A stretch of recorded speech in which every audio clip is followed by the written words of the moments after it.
मुखेड तालुक्यातील हसनाळ गावामध्ये आम्ही आज या ठिकाणी आलेलो आहोत. गाव हे पुनर्वसित झाले आहे. लोक अजूनही नवीन ठिकाणी जायची प्रक्रिया सुरू आहे.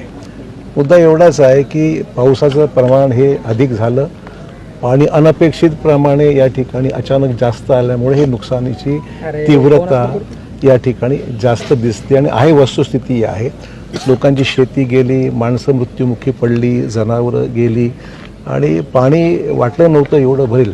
गॉर्ज फिलिंग संदर्भामध्ये काही मतभेद आहेत.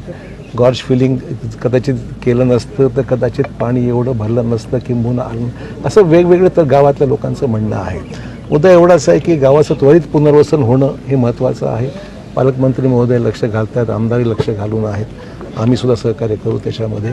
आणि त्यामुळे ताबडतोब नवीन गावात पुनर्वसन होणं ही काळाची गरज आहे. त्याकरता माननीय मुख्यमंत्री सहकार्य 100% पूर्ण होईल.